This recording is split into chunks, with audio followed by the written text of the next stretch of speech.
Yo, here we are. Welcome back yet again to the Four Wide Fantasy Football Podcast. Week 8 recap, Week 9 preview. Mahomes has the flu.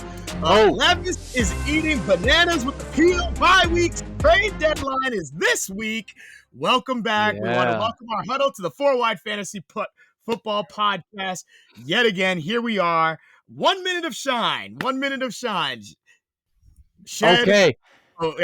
Sorry. Let me restart that. That was junky. Your co-hosts, Matt, Shed, Olu, and Will. We're back again. 1 minute of shine. Shed, go first, baby. All right, guys. All right. Good to be back. My 1 minute of shine. First of all, I guess it's more of a negative. This was a horrible week for me in fantasy. I lost in 2 of my leagues and looking at losing the third one. And side note, I also have 2 basketball leagues as well.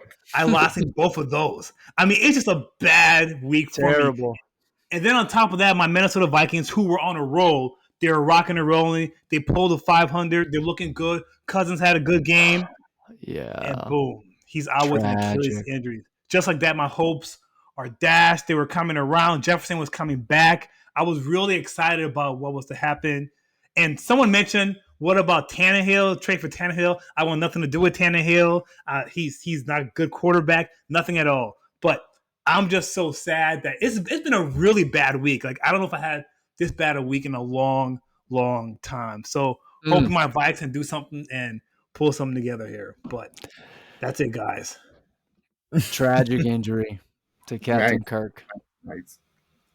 Okay. Olu, you're up, bro. All right, I'm up. All right. So I like to say for my fantasy redraft, I'm still undefeated. I'm 8-0. So I look to keep the streak going. But for next week, I have a lot of people on bye week. So next week might be the week I finally get a loss. So we'll see. And also for the league, I think I'm ready to say Tyreke Hill is the best receiver in the league. It's been a couple of years. I mean, and for some reason or the other, we don't give it to him. We find it hard to say he's the best. We'll say, yeah, he's good. Yeah, he's the fastest, but we never say he's the best. But I think I'm ready to say he's the best right now. Ooh. I think it's because he doesn't fit the prototype, right? He's smaller and he wins with speed. But okay, my 1 minute of shine. I have 2 messages for my Tennessee Titans. First of all, I'm sorry. And second of all, thank you.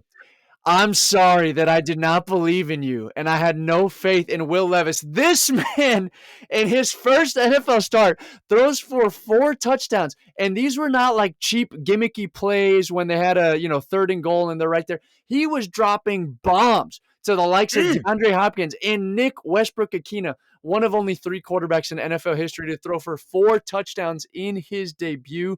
This was on a Sunday when 13 backup quarterbacks played. 6 of them started. 6 backup quarterbacks started. He's the only one that looked good, and not only good, he looked great. 13 played because of so many injuries to other starters where they were in and out for different reasons. And I just want to say thank you to the Titans for winning, for beating the Falcons, and our nemesis, Arthur Smith, the head coach. That was a beautiful moment for our fans. Thank you. Little trivia. Actually, as you mentioned, one of 3 quarterbacks to throw 4 touchdowns in their debut. Marcus Mariota was one of those 3 when he debuted in 2015. 4 touchdowns, for the Tennessee Titans, man. Please be better than Mariota. If you're listening to this, Will Levis, please be better than him. Well, now you know if there's a rookie quarterback starting for the Tennessee Titans, chances are start him. He will throw 4 touchdowns. My 1 minute of shine. First of all, I want to apologize to our listeners for that abrupt opening, but I also want to confess, guys, I think I'm cursed, okay? My football weekend started out all right when Georgia beat Florida. Heck yeah, that's what I'm talking about. Then it took a turn for the worst. I'm in 2 dynasty leagues, 2 redraft leagues, lost all 4. In one of my dynasty leagues, I lost Kirk Cousins. Actually, I lost him in both my dynasty leagues. But in one of them, it hurts even more because in that same league, I also lost Aaron Rodgers and Nick Chubb. And I don't have David Montgomery playing well. And then on top of that, I lost in my DraftKings. I lost in my underdog lineups. I lost. All I do is lose, no matter what. It was pretty brutal, man. I was I was hurting, and it doesn't help that every time I do my single game mock, I always come in last. So I just want to help. Basically, I'm on this podcast because whatever I say, don't do it. Kind of like with who's my man from Game Day? Is it Lee Corso? Whoever he picks to win the college football, just Don't pick who I say. But anyways, we got a great show for you guys. Always, we got to start out with our injury roundup. Then we're going to go to our biggest takeaways from week 8, matchups to exploit, matchups to avoid for week 9. Then we have something special for all of our listeners. We have a mid-season re-rank of players. Over the next 4 weeks, we're going to roll that out. This week, we're going to start out with quarterbacks, top 10 quarterbacks going forward. You'll hear our reactions to that. Yeah. We have some juicy debate time, fun stuff. And then, like always, we will finish this week's segment with our single game mock draft. All right. So with that said, injury roundup. Will, this is all you, man. Here we go. So there's really just a couple new injuries from week 8, but they're significant. So first of all, Kendrick Bourne of the Pats, who was probably the only startable player on the Pats in fantasy, tears his ACL. He is out for the season, and the Pats are also out for the season, which we already knew, but this just confirms it. And then the biggest one, of course, for fantasy purposes is Kirk Cousins. Captain Kirk, maybe one of the most likable guys in the league, tears his Achilles. Yeah. Oh, I'm sorry, Kirk. Golly. He is out for the season, and the Vikings, as had shared, were turning a corner, but obviously now without him and without Jefferson, it's not looking good. A couple other things to keep track of. Kenny Pickett went out with the ribs on Sunday. He's day-to-day. They have a short turnaround playing Thursday against the Titans, so he may not be ready, and you'll be looking at Mitch Trubisky Steelers, so I'm sorry to that fan base. And then Matthew Stafford with the thumb. There was kind of a rumor they might put him on IR earlier this morning, but then as the day has progressed, it looks like he's more day-to-day, could even play this week. It also looks like Daniel Jones is coming back from the neck injury in week 9 because you don't want to be starting Tommy DeVito, who no one had ever heard of prior to halfway through that game yesterday. So Daniel Jones hopefully coming back, and Kyler Murray might be nearing a return from his recovery from the ACL, and that would certainly be better than Clayton Tune or Josh Dobbs. So for the Cardinals, you might have some relevant fantasy players on that team like Hollywood Brown and Trey McBride. If Kyler Murray can come back and play, those guys might actually pan out for fantasy. So any thoughts on that injury roundup, guys? Yeah, great. Good job. It's so funny. You mentioned Kendrick Bourne being the only startable player for the Patriots, and automatically I want to be like, wait, but what about nobody else? Nobody else. Nobody. I mean, what happened to Stevenson? He was good last year. Is not. Yeah, he's not doing it this year. Forget about it. Forget it. I want to say this. I forgot to mention this in my 1 minute of shine, but because you mentioned Daniel Jones, it reminded me. Gosh, the Giants are just so bad, man. That was awful. Awful game. Tyrod Taylor threw for 8 yards before leaving with injury, and then Tommy DeVito throws for -1 yard. They had 7 yards passing. Is that a record? Is that truly a record? Well, honestly, if quarterbacks taking a sack counted against passing yards, then they had negative passing yards. Tommy DeVito's average depth of target was -2 yards. That's how bad they were. It doesn't make bubble screens all day. Saquon Barkley ran the ball 36 times. And here's what's wild. We only lost in overtime. But even still, it was like, I'm watching this game and I'm like, there's no way we can win. I don't know if I should be mad. I don't know if I should be sad. I don't know how I'm supposed to be sad. Yes. To make matters worse, in a few days, I'm flying out to Vegas to go to the game against the Raiders. What the heck am I going to watch? I'm paying to see this garbage. I'm grateful I get to spend time with my father. That'll be great. But the game, oh gosh, it's going to be terrible. Anyway, sorry about that. That's my reaction to injuries, but I'm glad Daniel Jones is coming back. Daniel Jones, please come back so I don't have to watch Tommy DeVito. Oh my gosh. Or Matt Barkley take snaps. Matt Barkley off the practice squad. Yes. Oh, wow. My gosh. Anyways, segment number 2. Let's talk about our biggest takeaways from week 8. Obviously, a lot of great stuff's happening. This was the week of deception. The week of deception. We saw Mahomes lay an egg. We saw Lamar, fantasy-wise, lay an egg. Then we saw guys like Will Levis blow it up. DeAndre Hopkins blow it up. Biggest takeaways, though, guys. Shed, why don't you start us off? Well, Matt, I'm glad you talk about the week of deception because that's what Will Levis is so far, a magic show. Trick. Oh, you see me? I mean, so far, okay, let's pump our brakes on Will Levis, all right? We've seen backup quarterbacks who have produced and put up numbers in big games because the defense, they don't have film on them yet, i.e. see Matt Flynn, see Matt Castle, and recently see the Bears backup Tyson Bagent. Is that how you say it? Bagent? Is that his name? Cobb, all those guys, yeah. Right. You know, he had 162 yards and 1 touchdown last week, and this week Tyson Bagent had 232 yards with 0 touchdowns and 2 interceptions, right? So we've seen that over and over. When defenses have film on you, your true self comes out. Backup QBs who can't take the reins from a flailing starter, I'm not quite sold on them. And the thing about Will Levis is that wasn't him and Malik Willis supposed to have shared time? That was the talk of them sharing time. So it's hard for him. He can't even break away and be the solid number 2. So yes, he played well. Yes, he started. I mean, he came in, he played well, all that stuff. But I'm not sold on the guy yet. I still question him. I want to see when teams have film on him how he really does. Mm-hmm. Dang. You let me get about 8 minutes. 8 minutes of hype on the Titans on this podcast. And then it's back down to earth. Yes. I liked Levis coming out of Kentucky. I really did, to be honest. But hey, I we'll see what he is, man. We'll see what he is.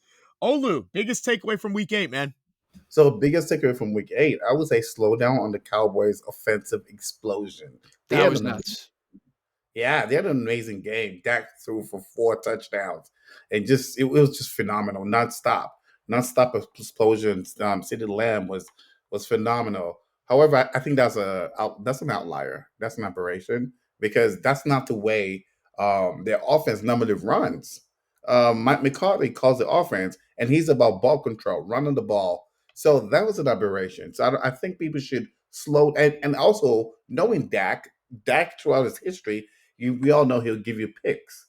We all know whenever he has a great game, the next game he comes back to earth. So I just we've seen this. We have a lot of data sample size to draw from. So I just say slow down on the hype about Dallas offense. I don't think that's who they are. That was just a good game. I am always down for the Dallas slander and hate. So. If we post that, Olu, you are going to have Cowboys fans coming after you hard from all over the world, too. They're all over the world. Will? You live I'm in the heart of it. I'm in the heart of it in Texas. Yeah, we all know who Dak is. Dak is. It's not a secret. Dak is who he is. He is who he is. But I'm going to be the contrarian here for my biggest takeaway.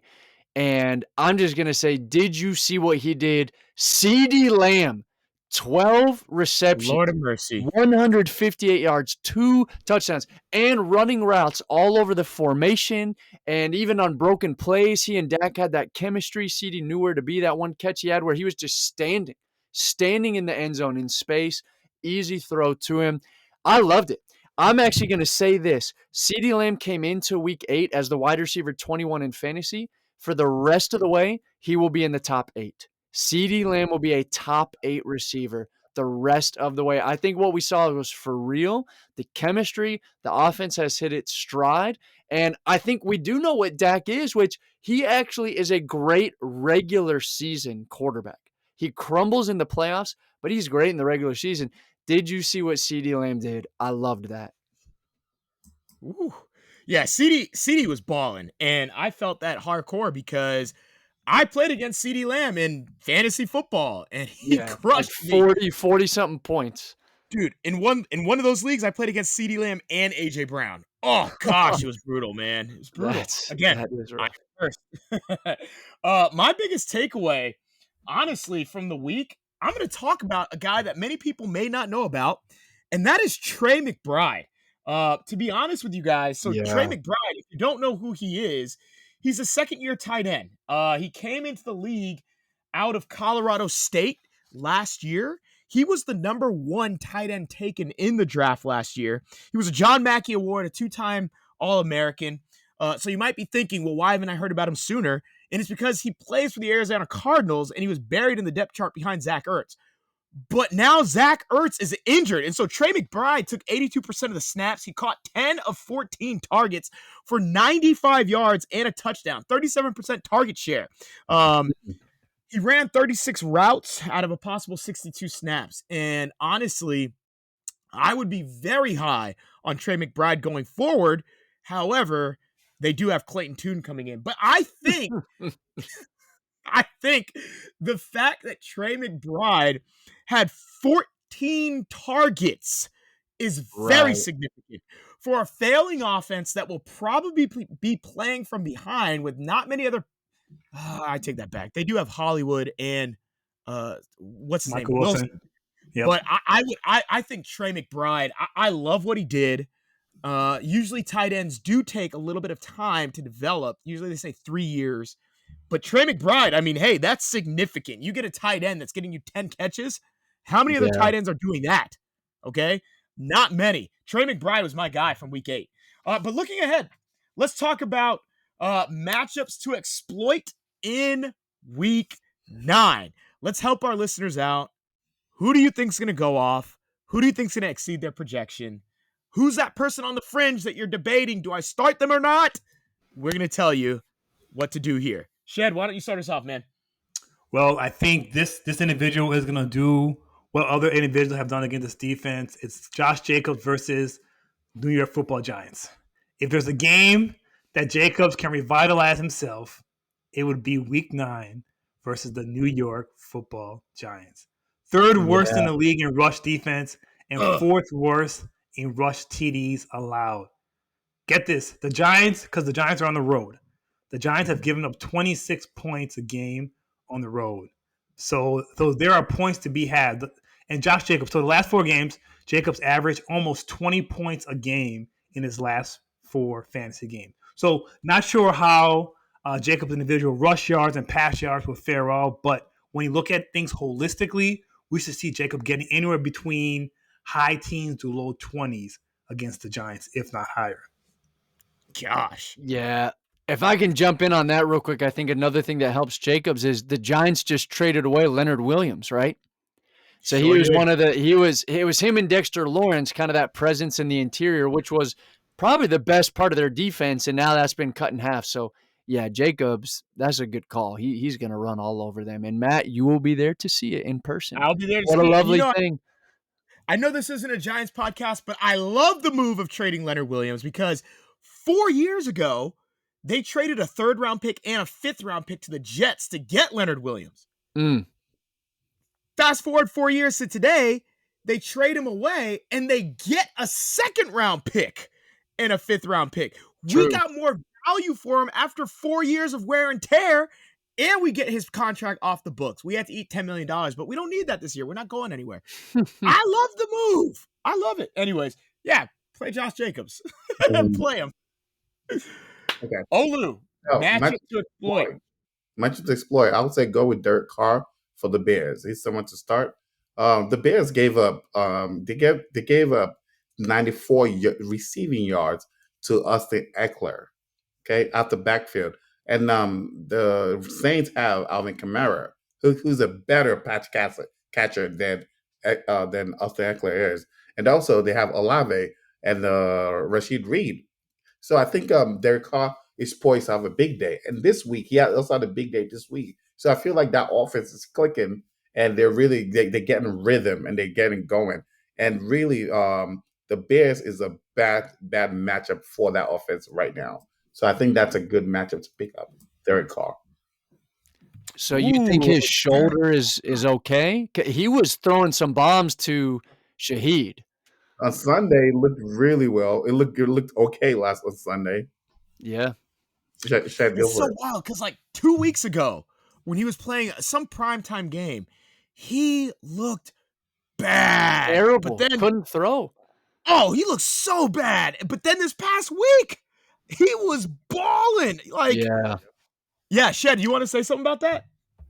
Yeah, Olu, I'll also add too, because the Bears are playing a rookie quarterback and he had 2 turnovers this past week. I think that's Yep. going to give The the opportunities Saints to more get the ball back. opportunities. Yes. Exactly. So I can see Carr even within a short field. I can see him getting 3 or 4 touchdowns, even just dumping off to different receivers or like a running back, right? So I can see Carr doing that. Yep. Agreed. All right, my matchup to explain in week 9 is Rachaad White. Now, I got to say this. Rachaad White is not a good running back. He is not good at running the football. But what he is good at He is is not good at his job. he is not. But in fantasy football, he has been great the last couple weeks as a receiver out of the backfield. So he's getting a healthy amount of work every week in the passing game. He's got a really high floor in PPR. If you're playing PPR, which is by far the most popular format, Rachaad White is a good play. He has caught all 13 of his targets for 135 yards the last 2 games. And he even did average 4.3 yards per carry against the Bills. But I think against the Texans this week, the Buccaneers are going to be looking to Rachaad White. They're going to be looking to control the clock. And on the other side of the ball, they're just trying to slow down Stroud. But Rachaad White in PPR has actually become a good play. He's someone who could get you 18 to 20 points easily with the receptions. I love the disclaimer. He is not good at running back. He is not a good running back, but he's good. He's great in PPR. Let me ask you guys this question. Oh, wait, go ahead, Olu. To his defense, the Bucs are not good at running the ball. Their offensive line they can't run block to save their lives. So just that. True. Let me ask you guys this question. Right now, is Austin Eckler a good running back? No. Running back, like, okay, so he averaged 1.9 yards this past week. But 1.9 yards is 4.5 feet a carry. That's all it is. That's like what, three or 4 steps. That's it. That's the size of my 7-year-old son. But also to Will's point, I think you said that he had 95 receiving yards. So that's going to give him points. Yeah. So here's what I'll say about Eckler. Obviously, he is great in fantasy. He has been for like 4 or 5 years running, like top 5 in fantasy. Yeah. He's not a good running back, and I think he is actually part of the problem with the Chargers because they get themselves into situations even when they have a lead, and yet they can never put games away. They can never really control the pace, and I think it's because he's just not a reliable runner of the football. Like when you have a 2nd and 6 and you just need 4 or 5 yards and have an easy 3rd down, he's not the guy that's going to do that, and I think that's part of the problem with the Chargers. We've been seeing Joshua Kelly get a lot of run lately. Yeah, very true. Yeah.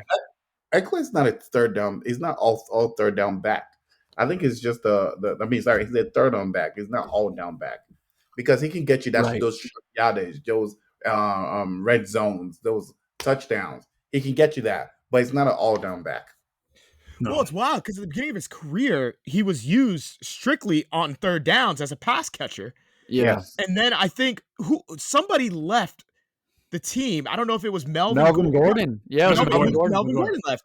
Yeah. And then he became a 3-down back, an undersized 3-down back. But the guy was getting like 800, 900 rushing yards, but then he was also getting like 900 or 90 targets a season. It was nuts, man. Yeah, he was a fantasy darling. Do you guys know he's regarded as pound for pound the strongest player in the NFL? Is he really? Yep. Pound for pound.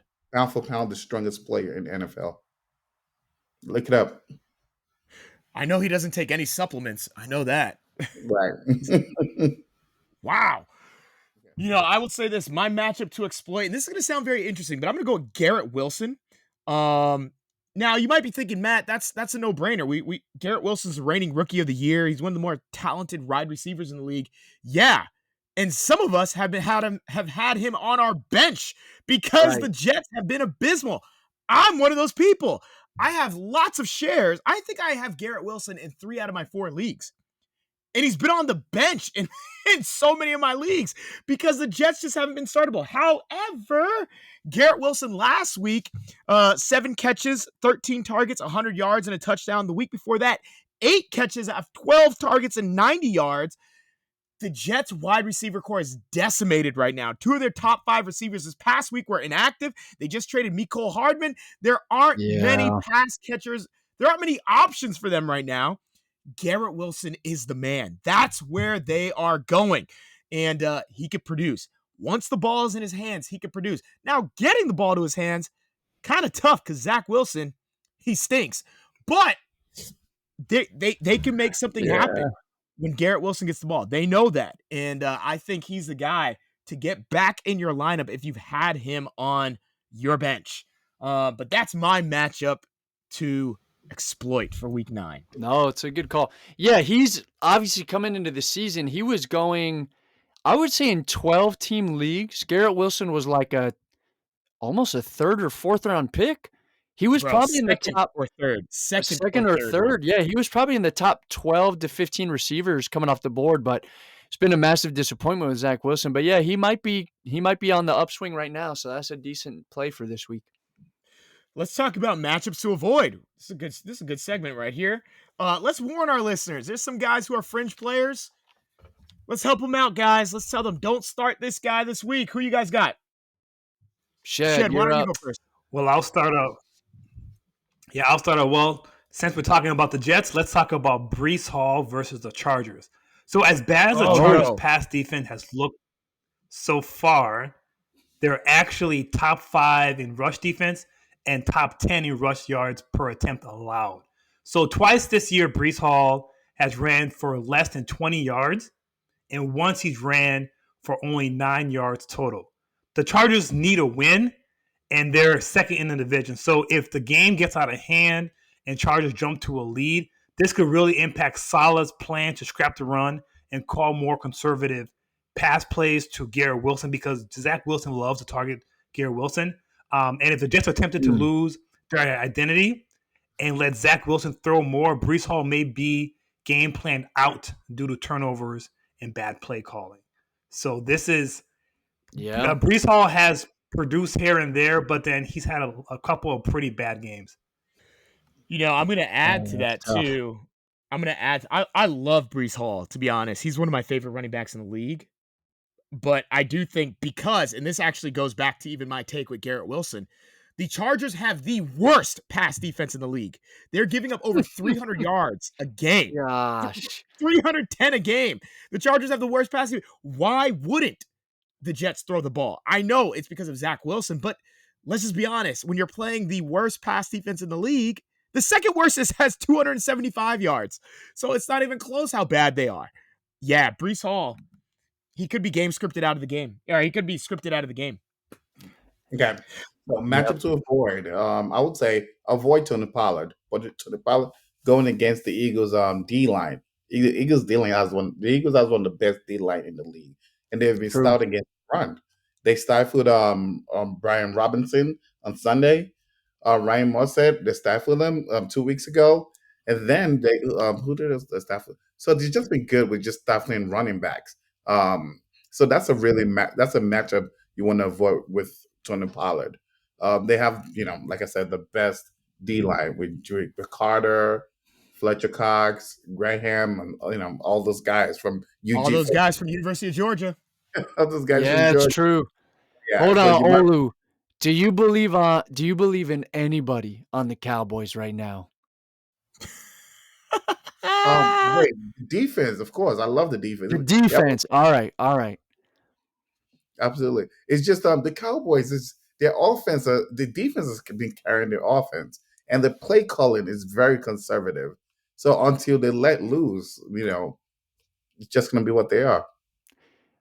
I think that's a good take because the Eagles, the Eagles' run defense is elite. Their pass defense is not good. So similar to the Chargers, right?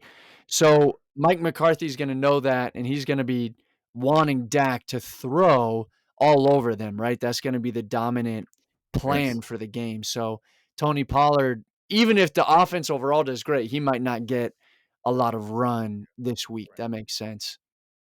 And Gosh. I'll also add too that the Eagles defense is allowing the fewest rushing first downs overall, and they're top 10 in rush yards per attempt. So yes, they're really unbalanced between the overall defense because their passing isn't good, but their rush defense, they'll just shut you down. Gosh, Mike McCarthy, I can't stand him as a coach. He's so conservative. He really is. I know. And to be Conservative, like play caller, conservative personality, probably conservative in other leanings in his life. And to be honest, He's guys, a conservative man. Just to take a little farther, I think I'm done with the old coaches in the league. My gosh. I am, Andy guys. Reid. What about Andy Reid, Pete Carroll? And that's what I was about to say. Pete Carroll and Reid, they have very young spirit. They change. They're very flexible. So I can rock with them. The other ones, the other older coaches, basically anyone who looks like Bill Belichick, sounds like Bill Belichick, coaches like Bill Belichick. It's a different league. If you can adapt, then you have to go extinct. You have to adapt. And a lot of these older coaches fail to adapt. Pete Carroll has adapted. Yes. And Reid is obviously adapted. So yeah, I just feel like the older coaches who fail to adapt need to go to extinction. So that's your matchup to avoid. Avoid the older coaches. That sounds bad, but you know what I mean. Okay, older coaches refuse to adapt to the way the game is being played today. Old wineskins. All right, matchup to avoid. Will. Yeah, I'm going to go. This is a guy who people drafted thinking he could be the wide receiver 2 or the wide receiver 3 flex spot on their team and has been a massive disappointment. Christian Watson. This man has not had more than 3 receptions in a game the whole year. He has not scored a touchdown in 3 straight games, and he's gone over 33 yards receiving just one time all season, and that was in a game where all those yards came on a broken play. So against the Rams, who do not have a great defense, we just saw them get destroyed by the Cowboys, and so people will be tempted to think maybe this is a game where Jordan Love gets it going. Maybe this is a game where the Packers offense really makes something happen. Don't start Christian Watson. He's not shown us anything all year to make us believe that he's going to be a reliable fantasy play. And you probably drafted him to be just that, to be in the starting lineup on your team. But you can't do it. You're going to be continually disappointed with him, I think, all year. Yep. Yeah, I definitely agree. I've been kind of looking at his play. I've been looking to even make some potential dynasty moves for him, but I'm not. I think part of it is him, but also look at Jordan Love. Like, is Jordan Love? He's not it. Guy? He right. is not the guy. Right.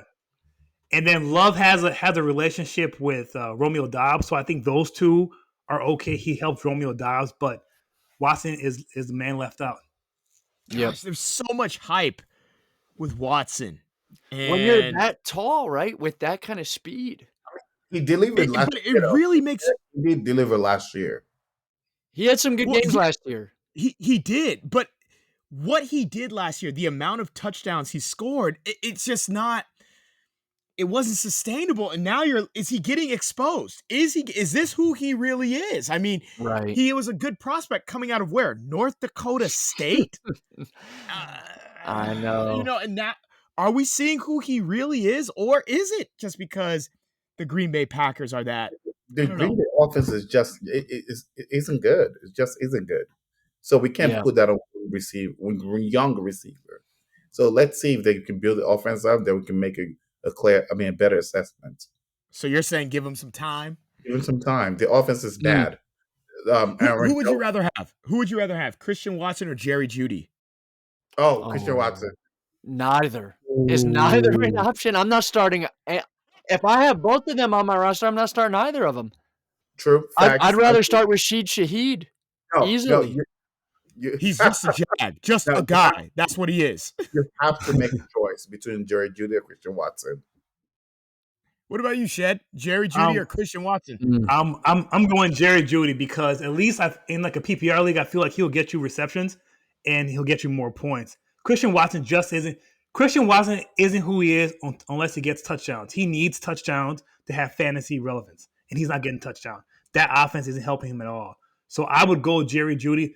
And sneakily, Russell Wilson is a French top 10 quarterback. What? No, French. Hold on. For fantasy points or in real life NFL football? Fantasy points. He is. Right. Olu agrees with me, right? Okay, fantasy points. Yes. I mean, yes. Sure. I mean, the numbers can say that. That man is not a top 10 quarterback. But in fantasy, I guess that's what the numbers say. Sure. So the point I'm making is that he's a top 10 fantasy guy, and he can deliver the ball to Jeudy better than Love can deliver the ball to Watson. So that's why I would take Jeudy over Watson. How about this? Christian Watson or Gabe Davis? Gabe Davis. Yeah, Gabe Davis. Yeah, no doubt. Gabe Davis, really? Yeah. I mean, he's boom or bust, but he's had more boom games than bust games this year. Yeah, no, he has more boom than Christian Watson. He's got more boom, baby. You know, my matchup to avoid is running back Gus Edwards from the Baltimore Ravens. And I think there's always a temptation when somebody has a good game and scores a lot of fantasy points, you want to throw him in your starting lineup. You want to make a waiver claim. You want to trade for him. And you might look at Gus Edwards' production from last week, and you'll see a lot of fantasy numbers because he was the number 2 running back last week. But let me put a little damper on that. He played against the Arizona Cardinals, who don't want to win games. He rushed the ball 19 times for 80 yards, and he had 3 touchdowns. Now, again, touchdowns, they're not the best metric to go by, okay? They can be very deceiving. Gus Edwards just isn't that talented a running back to start with. He only played 34 snaps. He's only getting half the snaps on his team. He splits with Justice Hill, but let's not forget, the best runner on that team is a man by the name of Lamar Jackson. That's not right. Gus Edwards, not Justice Hill, and they're playing against Seattle. Seattle has the 6th best run defense in the league, and Seattle wants to win games right now, given the moves that they're making, trading for Leonard Williams. So I would not play Gus Edwards this week. I think he had a great week last week. He's about to come back down to earth. Please don't play Gus Edwards this week. Do you guys have anything you want to say about that? Or all right, I agree. I agree. I think they're going to spread the ball around. They've got different running options. He's not the go-to guy. I'm not going to play because he's on one of my teams. I didn't play him because he's been playing poorly. Clearly, on the bench, he gets 3 touchdowns, 80 yards rushing. Always on the bench, right? Always on the bench. So, yeah, I'm going to listen to your advice, Matt. I'm not going to react. I'm going to keep him on the bench. Keep him there. Keep him there. You know, speaking of which, I need to apologize. Last week, I told our listeners, do not play Javonte Williams. And I played him anyways, and he did pretty well. So he did. Then again, don't listen to my takes. So maybe if I'm saying don't play Gus Edwards, don't play him. Don't play him. Don't play Gus Edwards because the way the Baltimore Ravens offense is set up, and it's any given Sunday, anybody can go off, especially the running backs. Yeah, I like the Todd Monk. I think they're about to start taking off like crazy. Speaking of which, let's talk about we're going to talk about the Ravens in just a second, because what we're going to do is we're going to reveal some mid-season ranks. Right now, we're about halfway through the NFL season. Okay, the NFL trade deadline is this week, and many of our fantasy trade deadlines are, if not this week, maybe the week after. And at the beginning of the season, everyone was releasing their top 10 quarterbacks, running backs, receivers, tight ends, and people were buying into all sorts of stuff. And here we are halfway through the season, and I can almost guarantee you that nobody's list from the beginning of the season is the same right now. We've seen many injuries. We've seen teams that we thought were going to do well do terrible. We've seen teams that we didn't think would do well. And so what we're going to do is we're going to give you our mid-season top 10. Basically, the top 10 players we think going forward the rest of the way. Okay, and so today we're going to do quarterbacks.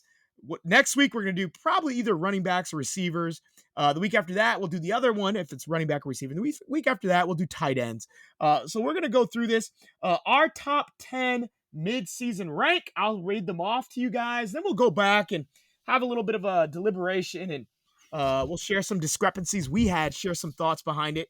But ultimately, as a consensus, the Four Wide Fantasy Podcast crew, we have Lamar Jackson at number 1, Jalen Hurts at number 2, number 3 and 4. Actually, number 3, we have a tie between Patrick Mahomes and Josh Allen. Number 5 is Tua. Number 6, Joe Burrow. 7, Herbert. 8, Jared Goff. 9, Brock Purdy. And then 10, we have a tie between Trevor Lawrence and Dak Prescott. But let's rewind. Let's talk about number 1. Guys, we have Lamar Jackson rated as the number 1 fantasy quarterback going forward the rest of the way. Now, I'll be honest, Shed, Olu, and Will each had Lamar ranked number 1. That's right. Meanwhile, I had him ranked number 3. Will, how about you talk about why do you believe Lamar Jackson will be the number 1 quarterback going forward the rest of the way? So for me, it's simple, and it has everything to do with their offensive scheme, right? So they had Todd Monken come in from University of Georgia. He installs the system during the offseason, training camp, as much as possible in the preseason when you don't have your starters out there on the field. And they've started rolling it in, kind of putting it into practice this season. We're halfway through now, and it's looking really good. I know Lamar did not have a great fantasy game yesterday in week 8, but I think that going forward, Lamar's going to continue clicking with Zay Flowers. Odell Beckham is back and healthy. Mark Andrews always is reliable. And then just the rushing upside of Lamar. So Jalen Hurts is a guy who's probably going to get a lot of rushing touchdowns because they have that 3rd and goal tush push, although it did get stuffed yesterday. I don't know if you all saw that. The Commanders stopped. It was the Commanders, right? That stopped it. And they lost the ball. But I think that Lamar, because of the rushing upside, he's still the best running option on that team. He's going to get rushing touchdowns, rushing first downs, keep drives alive.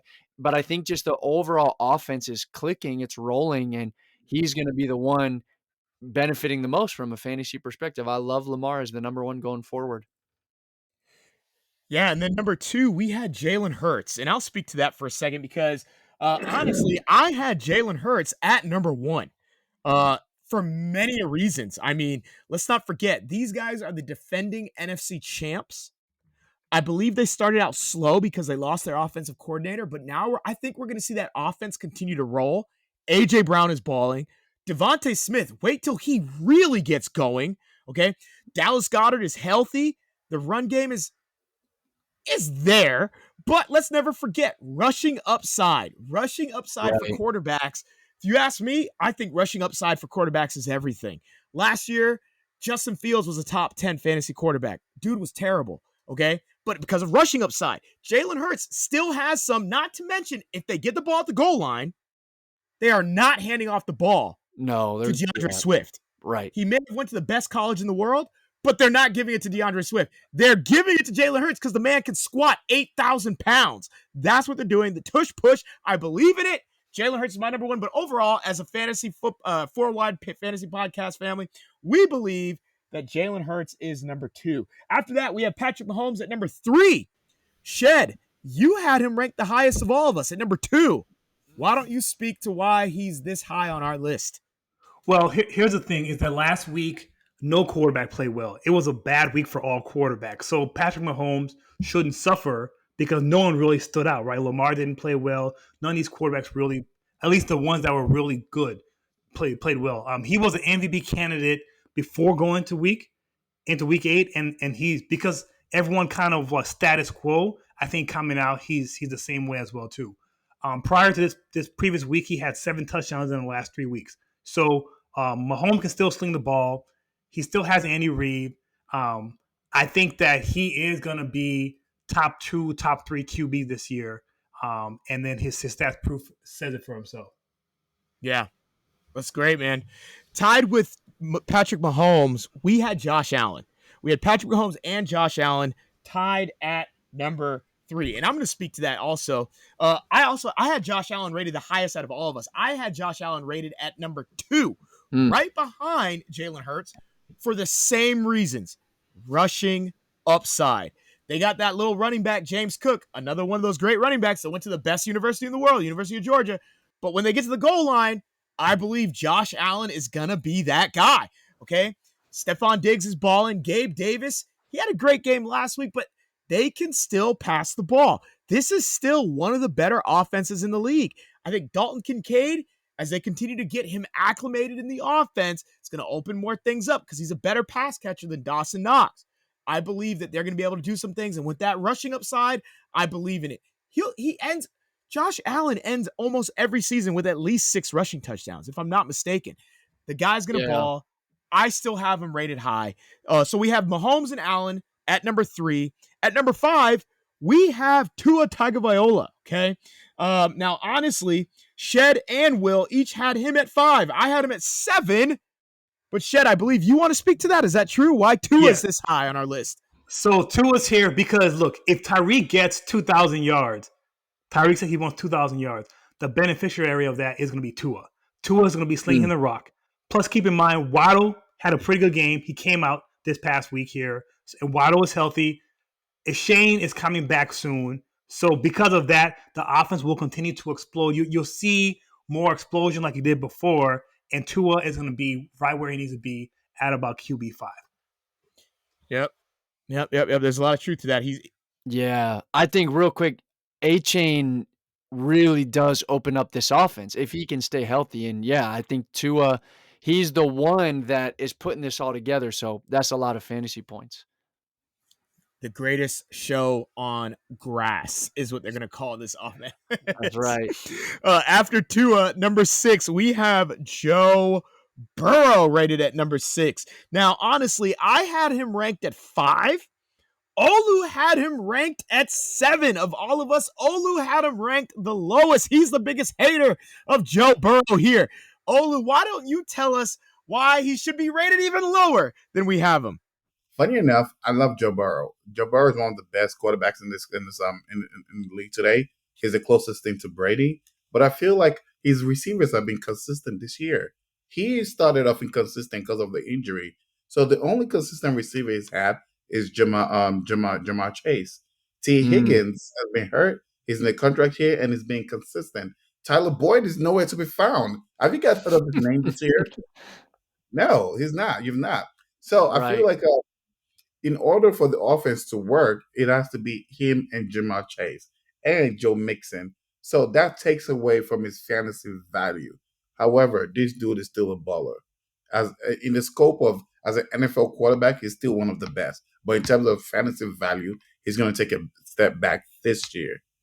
So that's why T. Higgins and Tyler Boyd. That's right. That's a good one. Yeah, doing nothing on the Bengals.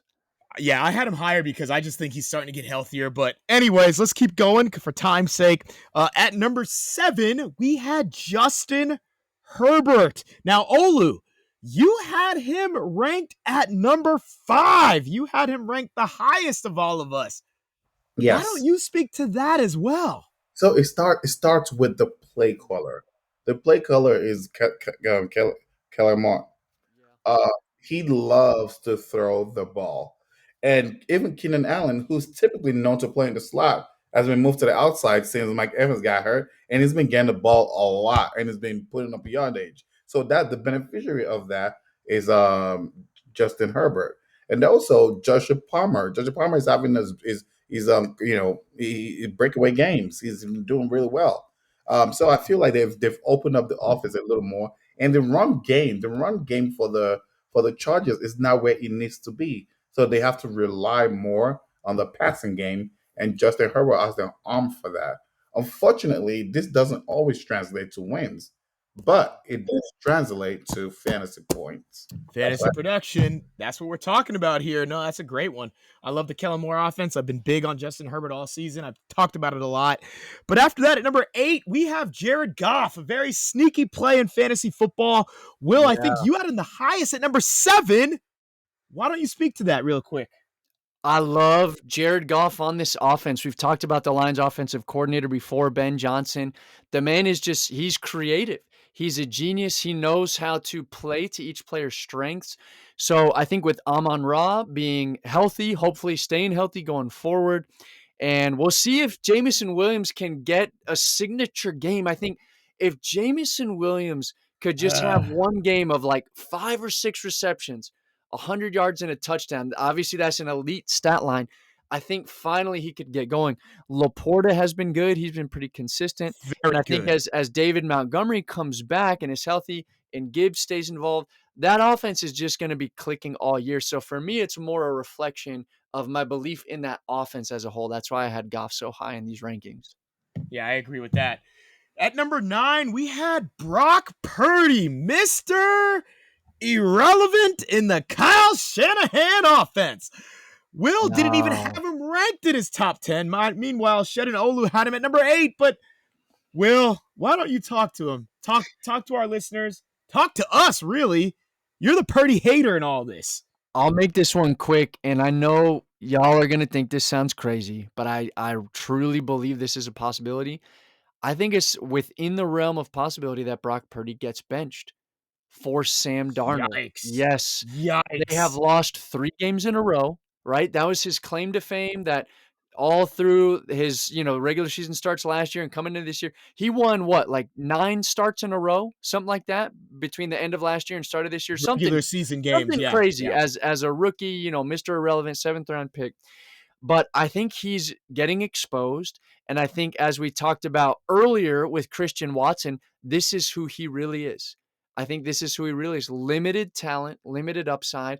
And when things don't click perfectly, he gets frazzled and he starts making mistakes. So I don't believe in Brock Purdy as a long-term viable starter. I do think he is running the risk of getting benched. Shanahan has no patience for it. The dirty Purdy. Shed, you want to say something about that? Yeah, so we talk about Purdy's 3 game, or the 49ers 3 games lost, right? And we put that on Purdy. But you realize they're a field goal away from winning that one game, 3 weeks ago? They would have won that game. Against Cleveland.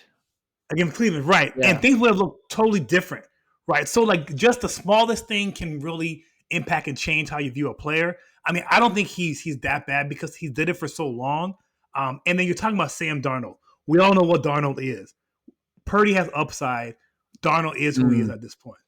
I think Purdy is being exposed now as a I think so. Like, he's a rookie quarterback. He was Mr. Irrelevant for a reason. He's not Tom Brady. Well, we got it wrong. 6th round. He's Mr. Irrelevant, and he's being exposed. Now you don't have Debo. Now you can't just do a swing pass to McCaffrey. You have to throw it. You have to quarterback. You have to stand under center, and as a result, he's being exposed. And again, I wonder what his average depth of target was, to be honest, because it's probably relatively short. He got these short passes to Debo, short passes to McCaffrey, but we have to keep it moving. At number 10, go ahead. I was going to say he has a less than average arm strength for a quarterback.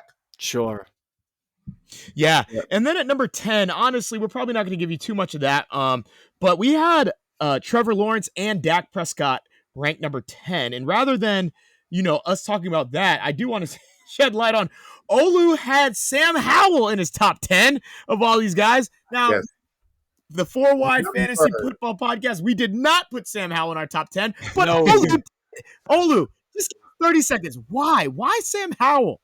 First of all, you have to just look at the numbers. There's nothing to argue here. The numbers says he is. And not just that, this dude is a baller. Like, he fits throws in tight window, and he has the weapons to do it. He has Terry on them. He has Dodson. Like, he has the weapons, and he has Curtis Samuel. And he's actually throwing bombs. Like, this pass, he was the number 1 quarterback this past week. Did you guys know that? What? Sam Howell? Yeah. Over Will Levis? Yes, look it up. I mean, he had a good game, because I had Dotson, right? I start Dotson in our dynasty because I got nobody else at this point, and Dotson had 29 fantasy points. So yes, Howell had a good game. He had a good game for sure. He had a great game. He had a really good game. And so he's been doing really good. He's been doing good under the radar. We gotta take that with a grain of salt because he played Philly's pass defense. So let's kind of taper that. But they have a great pass rush. They have to go pass rush. So you still got to beat the rush to get it in the secondary. 397 yards, 4 touchdowns. Good night. One interception. And it's wild. Not. This is not just the one game he has done it. He's done this on multiple games. Sam Howell. Hey, maybe we could tell the people to get off that Tyrod Taylor and Josh Dobbs train and jump on the Sam Howell train. Yep. Yeah. Absolutely. You know, let's move forward here, guys. We're gonna give you guys a little debate time. One of our favorite things to do. This is unscripted. Okay. And right now is a very special time in the NFL because we're seeing some things happen in the NFL that we have never seen happen ever before in the history of the National Football League. Yeah. 3 things that we're going to highlight, and we're going to debate that which is the greater headline right now. One is what Christian McCaffrey has been doing for the last 17 games, regular season and postseason. He has scored a touchdown, whether it be rushing or receiving, in 17 straight games. Now, I've gone on record to say I don't think touchdowns are the best metric to use when rating a player, but 17 games in a row, that's nasty. Okay, after that, we have Tyreke Hill. Tyreke Hill has gone on record to say he wants to get over 2,000 yards receiving. Some people thought that's ridiculous, that's crazy, he's just talking. The man has over 1,000 yards in 8 games. He is on record pace. We have never seen that done before. Yeah. This man can make something special happen. And then lastly, what A.J. Brown has done. Over the last 6 games, no NFL player has ever gotten more than 125 yards in 6 straight games. This is phenomenal. These are 3 incredible headlines. Obviously, if you have any of these guys on your fantasy team, you have been rewarded very nicely. Oh, yeah. But I'd like to ask you guys, 4-wide fantasy footballers, which one of these do you think is the best and greatest headline right now? CMC, Tyreke Hill, or AJ Brown? Go for it. I'll go for it. I think Tyreke Hill is because it's one thing to do something, and it's one thing that it's never ever been done. And we've had the greatest of the great receivers in this league: Jerry Rice, Calvin Johnson, Randy Moss. No one has ever gone for 2,000 yards. We've had a lot of 2,000 yards rushing. Now to actually receiving yards match it because it's a dependent position. So that's another thing. It's a very dependent position as opposed to running backs. Running backs is it's independent. You can take the ball and you can do it based on your skills based on your skills. But in terms of 2,000 yards, that's never before done, and that's I would love to see him do it, and I can't wait. I would love to see him do it. It's come on now, isn't fit. Yeah, no, it's it's great. So you think that's the greatest headline right now, greater than CMC, greater than AJ Brown? Shed, what do you think, man? Yeah, so I'll actually say is actually CMC scoring a touchdown in 17 consecutive games. Like, this puts him among the greatest. You're talking passing to Jerry Rice, Riggins, OJ, Emmett, right? I mean, he's in an elite class. When you start talking about elite football players, right, I think that kind of changes things. Yeah, so I feel like you can have 8 games, 9 games in a row, 10 games in a row, but he's at 17 straight games where he scored a touchdown. And that's really hard to do, right? You can go 3 or 4 games, score a touchdown, miss a game, 3 or 4 games, score a touchdown, but he hasn't skipped a beat, which is even more impressive that he keeps producing like this. He hasn't skipped a beat or, knock on wood, gotten an injury. But, here's my thing. I think what he's done has been good, but my problem with that is outside of the touchdowns, he has not been, incredible. And honestly, because of you're talking about from a statistical perspective. Right. Okay. And again, I don't want to say take away the touchdowns because that's what we're debating about, right? Is the touchdowns. But outside of the touchdowns, he has not been great. And isn't he a little banged up right now? I don't think the touchdowns. Yeah, he has it's a ribs or no, he has a partial tear in his obliques. A He played partial a full tear in the oblique. Yeah. Yeah, I think it's he's good. I'm not saying the man is not good, but he's a product of I don't know. Okay. I think that's more. Can I say this Oh, about go ahead, Olu. saying he scored a touchdown in 17 straight games? That's not a record. It's not a real record because when we say 17 games, we also include in 2002. When this year is all said and done, no one's going to remember, 17 games between 2002 season and 2003 season. So if that record is Right. up, if 2022 and 2023. 22 and 23. right, we're not going to combine it. We always just take how many TD in one season. That's it. We've never combined 2 seasons ever. So that's why it's really not a real record. And then in terms of AJ Brown, 125 yards 6 times in a row. That's great. That's great and all. But it pales in comparison to when people are going 145 yards, 150 yards. So that is more like, wow. Even if you go 150 yards or 200 yards in one game, that's more impressive than 125 yards. It's like, Well, okay, cool. Well, that I actually think what AJ Brown is doing. Don't get me wrong, I love what Tyreke Hill's doing. I'm a huge Tyreke Hill fan. But my argument, I actually like what AJ Brown is doing more than all these guys because here's the thing. Because Tyreke Hill has 1,000 yards right now, we're not talking about how many yards AJ Brown has. And the reality is AJ Brown has 939 yards through 8 games. Okay. And it's more than just 125 yards. It's not like he's just getting 125 yards and saying, okay, guys, I'm done, throwing the towel. No, the man has had 175 yards, 137 yards, 130. Like, the man is balling right now. The thing about what AJ Brown's doing that's just so amazing is Jalen Hurts doesn't even have to throw the ball when AJ Brown is open. He just has to throw it in AJ Brown's direction. AJ Brown is a man amongst boys. Like, he's sizing people up. He's mossing them. He's bodying them. He's getting the ball. He's great after the catch. I love what AJ Brown's doing. Matter of fact, look, I'll go on record to say, I think both Tyreke Hill and AJ Brown could get over 2,000 yards this year. To be honest, at this pace, the man is balling. He is balling right now. The difference is I'm more sure Tyreke would get it because all Tyreke needs is a 3-yard slant. 3-yard slant on the 10-yard line can become right. an 80-yard run to the house. But AJ really is dependent has to run deep and wait. I feel like Tyreke is less dependent than AJ is. If Jalen Hurts has a bad day, that affects AJ Brown. But if Tor has a bad day, that doesn't really affect Tyreke as much.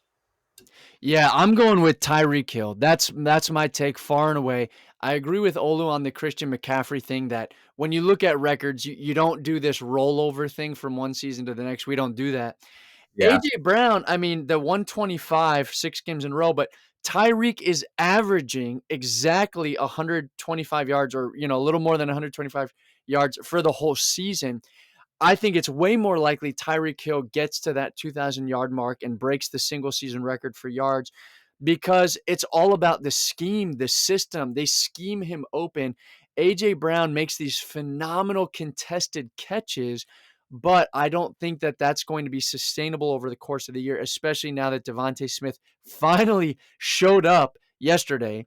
Goddard's still there, but I think for the Dolphins, the scheme is actually perfect for Tyreke Hill, and he's perfect for that offense. So I think he's going to get the record, and that'll be the most impressive thing we see this year. Yeah, agreed. I mean, hey, listen, I hear you guys, and I believe you. I think what Tyreke Hill, I love it. I'm a huge Tyreke Hill fan. I was trying to see how many yards per game AJ Brown is averaging because I think I love what he's doing too. But ultimately, CMC, Tyreke Hill, AJ Brown, they're all having great seasons. Let's see more I hope we can witness more history in the making. Okay. Last segment, our single game mock. What we do here, once again, to our listeners, for those of you who are new and you're wondering what is single game mock, we do a 2-round snake draft for the Thursday night football game. We don't draft quarterbacks, we don't draft defenses, we don't draft kickers, all skill players, running back, receiver, and tight end. So far on the season, The man with the freshest haircut in lineup is in first place, Olu, with 215.3 points. Yeah. Shed is in second with 187.8. That's right. There is a huge discrepancy there. Will is in third with 154. And I'm closing the gap. Fourth place, 149.9. And actually, last week was probably the week we probably were all the closest in score. Olu won with 35.3. Shed had 32. I had 30.8. And then Will had 24.7. So last week, it was a little bit more even. Within 11 points of each other, yeah. And then yet again this week, I get to draft first. But of course, it is another bad matchup. Tennessee at the Pittsburgh Steelers. Okay, Now, the first pick. I have literally been thinking about this all day. Right now, it's a little after 10 p.m. at night. I've been thinking, who do I draft? And I've been between two guys. And I can say confidently, I know who I want. And I will live and I will die by this pick. Give me Deontay Johnson. That's who I want with the first overall pick. I want Deontay Johnson. The reason why is because Deontay Johnson had like 8 catches for 80 yards this past week. He's gonna ball. He is gonna ball. Okay? I want Deontay Johnson. I don't think the Pittsburgh Steelers can run the ball. They're gonna have to pass the ball. And the only one they're going to pass the ball to is Deontay Johnson. Give me Deontay Johnson. That's who I want. Wow. Even if it's Trubisky for all 4 quarters?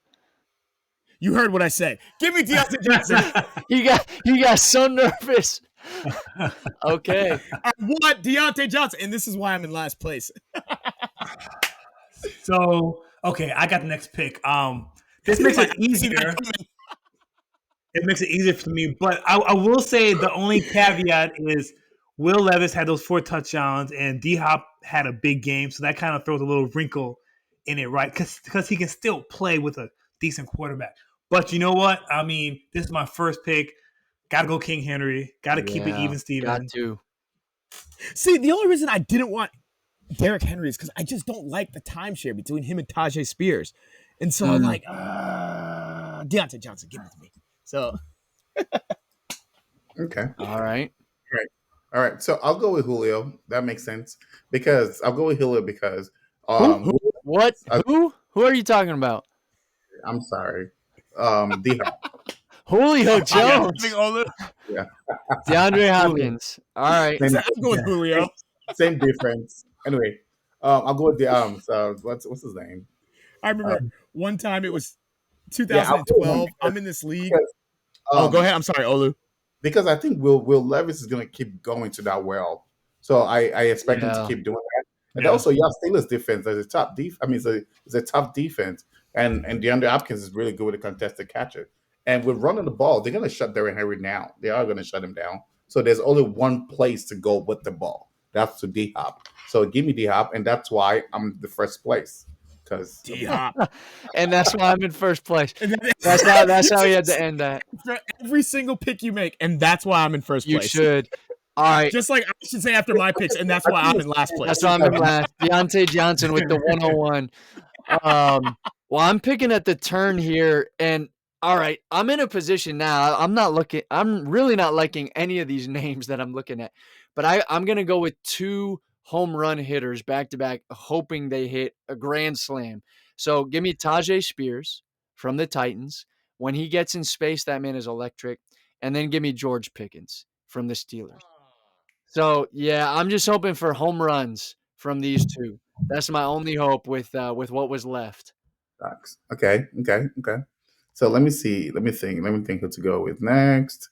Hold on one second, guys. As you think about that, I'm going to say in 2012, I'm in this league where we can't look at cheat sheets or computers or anything when we draft. In 2012, I remember that was the year that it was either 2012 or 2013 where the top running backs, it was either between Adrian Peterson and Arian Foster. And the guy with the first overall pick, he's like, with the first pick, I'm going to take Adrian Foster. Adrian Foster. Shout out to my boy Reggie Thomas. All right, okay. Anyways, Olu, you're up, man. Second pick of the second round. Let me think. Give me a second. Let me think. Do you guys know Malik Willis had 2 carries on Sunday? Yeah, Malik Willis, he fumbled a snap and got booed by his own fans, and then he had 2 carries for 4 yards. Oh, okay. Let's see. Nick Westbrook had 1 target. That's not sure. That's not Sharon. Let's see. Let's keep going. Olu's trying to look at historical stats. That's how bad. That's how dry the well is right now of who's left. Olu, whoever you pick, you say, and that's why I'm in first. Yeah, I'm gonna go with Najee Harris. Okay. Oh wow. Gosh, it's so sad that this is how far he's fallen. You know? That I have to say, why not? Shed, you're up, man. Yeah, Najee's falling far. He should have gone 2 or 3. Right. He's fallen. All right, so that's gonna leave me with Jaylen Warren, who I think is a better running back and will get more fantasy points than Najee. Oh gosh. So Matt, your options are Treylon Burks, Allen Robinson, or Okonkwo, who's actually a pretty decent tight end. And you know what? I was actually considering Westbrook Akeen, but let me back on this. Nick Westbrook Akina, lovingly known as NWI in Nashville. It's funny. You don't want Burks or Okonkwo? Burks is, oh my gosh, dude. More career injuries than receptions, as I said. Bro, Burks hasn't caught a pass since week 3. I'm good. Before I make my pick, I'm reminded. So my Deontay Johnson pick. I remember one time I was watching NBA on TNT. I love those guys, Charles Barkley and them. It was All-Star Weekend, and they had a whole crew of people, and they were having their own fantasy basketball draft of anyone who's ever played in the All-Star. So they had this huge board with all these names, and they had about 8 guys drafting their own teams. And Charles Barkley had the first overall pick of any NBA player in history who has played in the All-Star game. He said, I kid you not. They're like, with the first pick, Charles, he's like, my first pick, I'm going to take Allen Iverson. Everyone was like, what? Anyways, oh gosh. I was trying to get off having to make this pick here. I'll take Allen Iverson. Okay, no, but seriously. Blah, blah, blah. It's rough out there. I know you're not taking Allen Robinson. That's literally who I just looked up on my phone. I am not taking Allen Robinson. Don't do that. Don't do it. Don't fall for that. Has Chig been any good? No. Wait, did you trade for Allen Robinson this year in the Dynasty League? I did not trade for Allen Robinson. No, he was on waivers. He was on waivers in our league. You know what? Golly, guys. Why y'all do this to me? I think I'm going to take Chig. Yeah, Westbrook. No, I'm going to take Chig. Chig got targeted 6 times. Yeah, he got targeted 6 times last week. Why not? All right. Oh, I love my pick. I just need 2 big plays from each of my guys to win this week. So to round up the week, here we go. I'm sitting with Deontay Johnson, who was the number 1 overall pick this week, and Shed has King Henry and Jaylen Warren, 2 running backs from 2 different teams.